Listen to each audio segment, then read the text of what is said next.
mapapalipad. Kailangan. Hindi ko pwedeng iwan ang anak ko. Narito na nga ating mga karagdagan na aabangan bukas sa abot kamay na pangarap. Nakipagkita na nga itong si Moira sa kanyang anak na si Zoe. At dito nga natila concern ito si Zoe sa kanyang ina. At tinanong nga niya kung nakakain ba daw ito at hindi ba pinabayaan ang kanyang sarili. At dito naman na sinabi ni Moira at tinaya na ang kanyang anak na sumama na nga sa kanya. At ang sagot nga dito ni Zoe na hindi madaling iwan ang kanyang trabaho sa Pilipinas. At dito rin na sinabi ni Moira na iwanan na ang mga kapipiranggot na mga kaibigan ni Zoe sa Pilipinas. At pati na itong kanyang trabaho at makakita pa naman daw siya ng ibang trabaho. At kinakailangan na makasama nga daw ni Moira ang kanyang anak.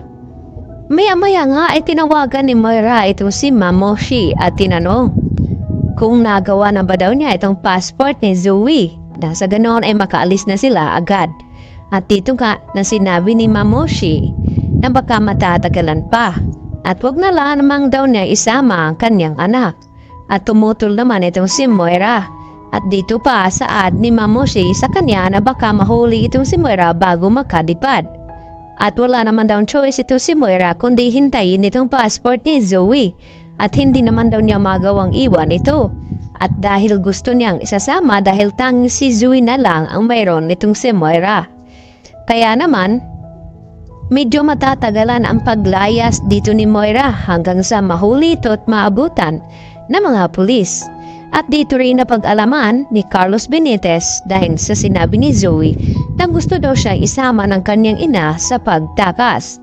At hindi naman nagustuhan ni Carlos ito. At lalo pa't nalaman ni Carlos ang ginawa ni Moira na siya palang naggutos kay Dax na pasukin at nakawan ang bahay ni Carlos at saktan ito si Lynette. At dahil dito nagalit ng husto ito si Carlos at nagsisi kung bakit tinulungan pa niya makatakas at makadipad ng Japan itong si Moira at huli na nga ang lahat. At dito naman na humingi ng pasensya itong si Moira kay Carlos dahil ilalayo na nga daw niya ang kanyang anak na si Zoe. At yun naman ay hindi papayag ito si Carlos dahil hindi ba nga daw siya nakakabawi sa kanyang anak. At ayaw niyang malayo dito kaya nga ginawa lahat ni Carlos dahil sa pakiusap ni Zoe sa kanya na tulungan ang ina. At ngayon nga ay balak pa lang ilayo ni Moira ito si Zoe sa kanyang tunay na ama na si Carlos. Kaya magagalit naman ito ng husto.